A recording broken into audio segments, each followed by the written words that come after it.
Welcome back everyone. So বন্ধুরা, আজকে আমরা যে কাজটা করব, আমাদের থিমটাকে অ্যাক্টিভেট করব এবং কি আমাদের যে HTML টেমপ্লেটটা রয়েছে সেটাকে এনে আমাদের যে পিএইচপি ডট পিএইচপি ফাইলে কনভার্ট করব। ওকে, সো সিম্পলি এখন যে কাজটা করছি সেটা হচ্ছে এইটাকে অ্যাক্টিভেট করছি। অ্যাক্টিভেট হয়ে গেছে, আমাদেরকে সাইটটাকে ভিজিট করতে বলছে, আমি ভিজিট করছি। দেখতে পাচ্ছেন যে আমাদের এই থিমে কোনো কিছুই নেই। ওকে, সো এখন চলুন দেখা যাক কি করে কি করা যায়। সো সিম্পলি আমি এখন আমাদের মাই কম্পিউটারে চলে যাব, এন্ড দেন এখান থেকে আমি এখন আমি সি ড্রাইভে যাচ্ছি।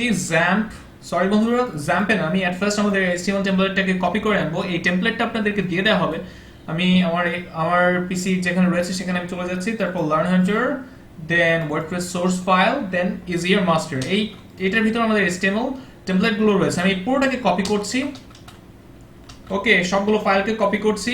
কপি করে আমাদের সি ড্রাইভে যাব, দেন জ্যাম্প, এরপর এর ভেতর HT ডক্স, এরপর আমাদের ইজিয়ার কমার্স থিম, এরপর WP কন্টেন্ট, এরপর আমাদের থিমসের ভেতর আমাদের ইজিয়ার কমার্স থিম। এরপর আমি এখানে সবগুলোকে পেস্ট করে দিলাম। ওকে, এগুলোতে পেস্ট হতে একটু সময় লাগবে বন্ধুরা। সো দেখতে পাচ্ছেন যে খুব তাড়াতাড়ি হয়ে যাচ্ছে।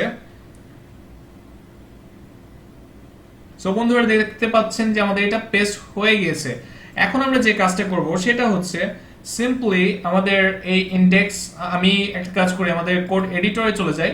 এখন আমরা আমাদের এই ইন্ডেক্স ডট এইচটিএমএলটা নিয়ে কাজ করব না, আমরা আমাদের ব্লগ, যেহেতু ওয়ার্ডপ্রেসে ব্লগটাই আমরা ইন্ডেক্স পেজে দেব, সেই ক্ষেত্রে আমরা সিম্পলি ব্লগ ডট এইচটিএমএলটাকে ওপেন করছি। ওপেন করে এই পুরোটার ভিতরে যত কোড রয়েছে সব কন্ট্রোল এ দিয়ে সিলেক্ট করে কন্ট্রোল সি দিয়ে কপি করে আমাদের ইন্ডেক্স ডট পিএইচপি তে এনে বসিয়ে দিলাম। ওকে, হয়ে গেল।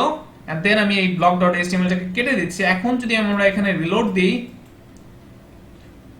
বন্ধুরা দেখতে পাবো যে অনেক কিছু চলে এসেছে, কোনো স্টাইল আসেনি, কোনো কিছু আসেনি। সো চলুন দেখা যাক ধীরে ধীরে এগুলো কিভাবে পাইয়ে দেওয়া যায়। আমি সিম্পলি এখন যে কাজটা করবো, এখানে আমরা আরো দুটো ফাইল নেব। নিউ ফাইলে ক্লিক করছি, আমাদের থিম ফোল্ডারের ভেতর এখানে দিব হচ্ছে হেডার ডট পিএইচপি। ওকে, হেডার ডট পিএইচপি, এরপর দিব হচ্ছে ফুটার ডট পিএইচপি। ওকে, ফুটার ডট পিএইচপি। এরপর আমি যে কাজটা করবো, ইন্ডেক্স ডট পিএইচপি তে যাব, আমাদের হেডারটাকে আলাদা করে ফেলবো। এই যে এখান থেকে আমাদের এই যে 204 নাম্বার লাইন, এখান থেকে হেডার মেনু এরিয়া থেকে একদম উপর পর্যন্ত কন্ট্রোল এক্স দিয়ে কাট করে আমি হেডার ডট পিএইচপি তে নিয়ে নিলাম। এরপর আমি এখানে যে কাজটা করব, সিম্পলি এখানে একটা পিএইচপি ব্লক নিয়ে এখানে লিখবো হচ্ছে গেট আন্ডারস্কোর হেডার। এই বিষয়গুলো আপনারা জানেন অলরেডি, তার কারণ আমাদের প্রিভিয়াস থিমে আমরা এটা করে এসেছি। ওকে, সো সিম্পলি এখন যে কাজটা করবো, আমাদের ফুটারটাও সেম ভাবে করে ফেলবো। আমি নিচে এসে ফুটারটাকে খুঁজে বের করছি প্রথমে। এই যে দেখতে পাচ্ছেন যে স্টার্ট ফুটার এরিয়া, এখানে কমেন্ট করা রয়েছে 345 নাম্বার লাইনে। সো আপনাদের ক্ষেত্রে লাইনটা একটু এদিক সেদিক হতে পারে। ওকে, সো আমারটা 345 নাম্বার লাইন, তাই আমি 345 নাম্বার লাইনে বললাম। ওকে, সো সিম্পলি আমি নিচের দিকে আসছি, একদম পুরোটাকে সিলেক্ট করে কন্ট্রোল এক্স দিয়ে কাট করলাম। এন্ড দেন এখানে একটা ফাংশন দেই পিএইচপি get underscore footer। ওকে, get underscore footer। এরপর আমি footer ডট পিএইচপি তে যাচ্ছি, এটাকে পেস্ট করে দিলাম। অলরাইট, সো দেখতে পাচ্ছেন এখনো যদি রিলোড দিই আমাদের এটা এরকমই থাকবে। সো দেখতে পাচ্ছেন যে কোনো চেঞ্জ আসবে না, কিন্তু তার কারণ আমরা এখনো আমাদের সিএসএস গুলো পাইয়ে দিইনি, HTML গুলো পাইয়ে দিইনি। ওকে, সো ধীরে ধীরে চলুন এগুলো করে ফেলা যায়। আমরা এট ফার্স্ট যে কাজটা করব, আমাদের হেডার ডট পিএইচপি তে যাব। এরপর আমরা এখানে আমরা এই বডির ভিতরে একটা ক্লাস নিব। ক্লাস এর ভিতরে আমরা পিএইচপি ব্লক নিব। ব্লক নিয়ে এখানে লিখব হচ্ছে বডি আন্ডারস্কোর ক্লাস। ওকে, বডি আন্ডারস্কোর ক্লাস। এরপর বন্ধুরা আমরা এই হেডের আগে, হেডটা শেষ হওয়ার আগে এখানে লিখবো হচ্ছে পিএইচপি ডব্লিউপি আন্ডারস্কোর হেড। আপনারা সবাই জানেন যে আমরা কোনটা কিসের জন্য লিখছি, হেড। এটা আমাদের অ্যাডমিন বারটা পাইয়ে দিবে। ওকে, এন্ড দেন আমরা যে কাজটা করব, আমরা ফুটার ডট পিএইচপি তে যাব। এন্ড দেন এখানে লিখবো হচ্ছে আমাদের এই যে স্ক্রিপ্ট বডিটা শেষ হওয়ার আগে লিখবো হচ্ছে ডব্লিউপি আন্ডারস্কোর ফুটার, পিএইচপি দিচ্ছি। And then PHP WP underscore footer. Alright, আমি এটাকে এখন যে কাজটা করব সেটা হচ্ছে, এখন আমি এটাকে রিলোড দিই, দেখতে পাবেন যে আমাদের অ্যাডমিন বারটা চলে আসবে, আশা করি কোনো কিছু ভুল না হলে।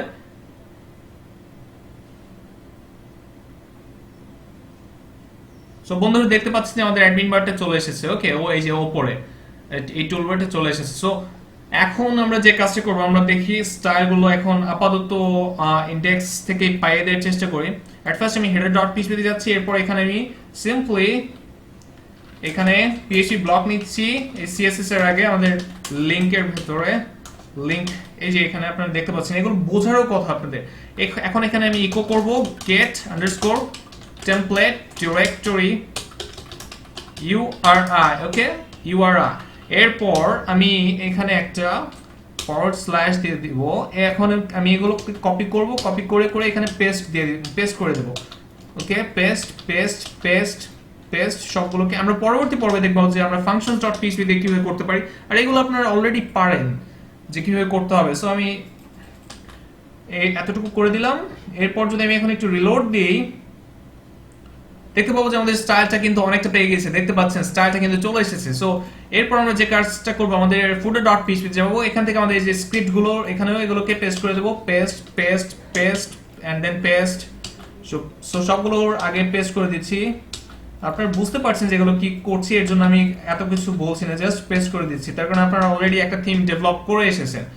ভিউ থেকে toggle word wrap and then এটাকে আমি রিলোড দিলাম, আমাদের স্ক্রিপ্টগুলো এখন পেয়ে গিয়েছে। ওকে সো আমি যদি ইন্সপেক্ট করে কনসোলে যাই, দেখতে পাবো যে কোনো ওকে সবকিছু ঠিকঠাক আছে। আমাদের এটা আমরা পরে ফিক্স করব, এটা ওয়ার্ডপ্রেসের প্রবলেম করছে। ওকে সো এখন আমরা যে কাজটা করব, আমাদের ইমেজগুলো পাইয়ে দিতে গেলে সিম্পলি আমরা এখানে একটা একটা করে পাইয়ে দিতে, আমরা একটা একটা করে দিই, কোনো এরর যেন না আসে। আমি তার আগে এখান থেকে ভিউ থেকে টগল ওয়ার্ড র‍্যাপ করে নিচ্ছি। ওকে সো সিম্পলি আমি নিচে চলে আসছি, ইমেজ এন্ড দেন ইমেজ। আমরা শর্টকাট দিয়েও করে নিতে পারতাম, বাট আমি এইভাবে করছি, কোনো প্রবলেম নেই, এটা একটু সেফ,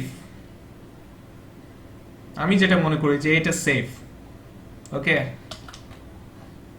এন্ড দেন আমাদের এখানে ইমেজ, এরপর আরো ইমেজ রয়েছে, এরপর আরো ইমেজ রয়েছে, এন্ড দেন নিচের দিকে স্ক্রল করে আসি, আরো অনেক রয়েছে ইমেজ। এই সবগুলো যদি আমাদের প্রয়োজন নেই এখন, তারপর দিয়ে দিই টেমপ্লেটটাকে সুন্দর দেখানোর জন্য। ওকে সো এটা শেষ। আমরা header.php তে যদি যাই, এখানে দেখি কোনো ইমেজ পাওয়ানো রয়েছে কিনা। সো উপর দিকে যাচ্ছি, এখানে দেখতে পাচ্ছি যে আমাদের হ্যাঁ এই যে লোগোটা পাইয়ে দিই, get template directory URI। So এরপর যে কাজটা করব, আমাদের footer.php তে যাব, এখানে দেখি কোনো ইমেজ পাওয়া রয়েছে কিনা, না সব এখানে আমি কোনো ইমেজ দেখছি না। সো আমি এটাকে সেভ দিলাম, সেভ দিয়ে এখন যদি রিলোড দিই, দেখতে পাবেন যে আমাদের এটা কিন্তু চলে এসেছে। সো ইনশাআল্লাহ বন্ধু, আমরা পরবর্তী পর্ব থেকে বাকি বিষয়গুলো দেখব যে কিভাবে আমরা বাকি কাজগুলো করতে পারি। সো সবাই ভালো থাকবেন, সুস্থ থাকবেন, আমার জন্য দোয়া করবেন। আল্লাহ হাফেজ।